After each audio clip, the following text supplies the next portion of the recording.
La tira de comptar és el lloc on les llauradores i llauradors venen els seus productes directament sense intermediaris. La tira de comptar ha estat ubicada en diferents punts de la ciutat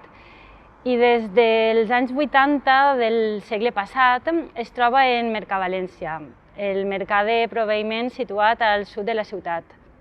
Així, a Mercavalència acudixen cada matí entre les 3 i les 8 de la matinada vora 300 llauradors i llauradores que venen el seu producte fonamentalment a xicotets comerciants,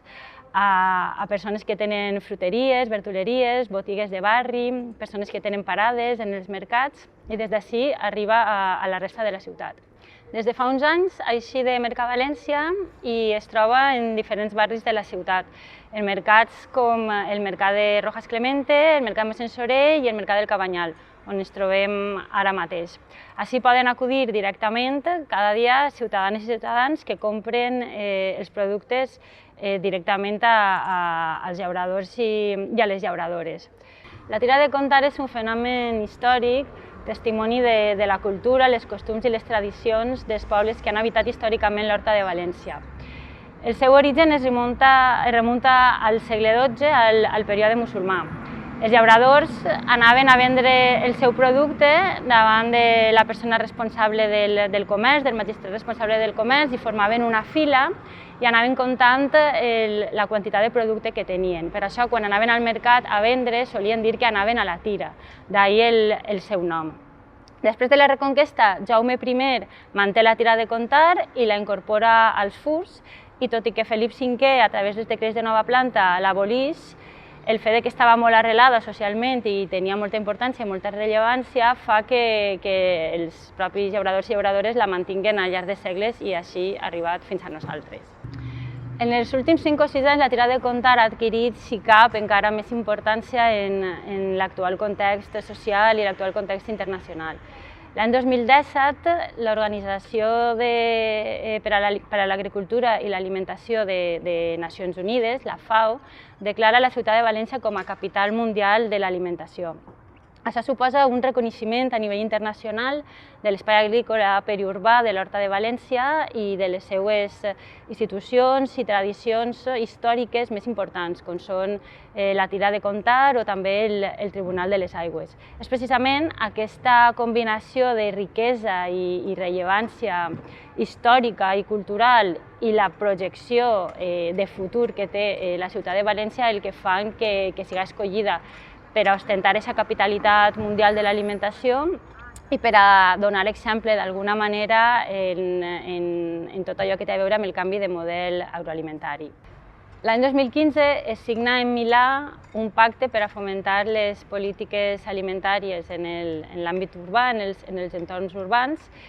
i això suposa el reconeixement a nivell internacional de la necessitat de fomentar un canvi de model agroalimentari, especialment en les ciutats. Els problemes relacionats amb la inseguretat alimentària s'observen especialment en els entorns urbans, que és on trobem també bona part de la pressió demogràfica que en un context com el context actual de canvi climàtic fan que en moltes ciutats del món els objectius relacionats amb la seguretat alimentària siguin prioritaris. De fet, aquesta combinació de problemes relacionats amb la urbanització, amb la crisi del món rural i de l'agricultura tradicional, combinats amb els efectes que ja està tenint el canvi climàtic en tots els llocs del món, han fet també que les Nacions Unides incorporen la seguretat alimentària com un objectiu de desenvolupament sostenible de l'Agenda 2030. Per a les llauradores i els llauradors, la tira de comptar els dona la possibilitat i el dret de poder vendre directament els seus productes sense intermediaris, sense empreses distribuïdores ni comercialitzadores, i això els dona una major autonomia i els permet controlar de forma més efectiva el procés de venda i comercialització dels seus productes i d'influir en els preus de forma que puguin rebre uns preus més justos pel seu treball. La comercialització i distribució dels productes provinents de l'agricultura local i de proximitat és un dels principals problemes als quals s'enfronten les llauradores i els llauradors, especialment els xicotets llauradors i llauradores, que no tenen els mateixos recursos dels quals disposen els grans agronegocis i, per tant, en aquest sentit, la tira de comptar els facilita aquesta tasca. D'altra banda, la tira de comptar suposa un pas endavant per a fomentar un model agroalimentari de proximitat, territorialitzat, localitzat i avançar així cap a la sobirania alimentària, ja que permet que la producció local es quedi en la ciutat i siga destinada al consum local, facilitant també aquesta connexió tan necessària entre l'horta periurbana i la ciutat. La tira de comptar és una institució que fomenta la transició cap a models agroalimentaris més justos, més sostenibles, més resilients, basats en la proximitat i en aquest sentit s'alinea perfectament amb els objectius del Pacte de Milà i els objectius de desenvolupament sostenible de Nacions Unides. La tira de comptar s'enfronta a certs problemes i limitacions que d'alguna manera cal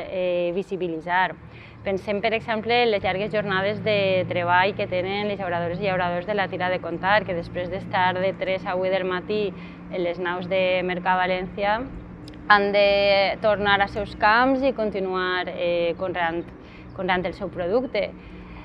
Altra qüestió sobre la qual caldria incidir és l'elevat grau de masculinització i les dificultats de relleu generacional a les quals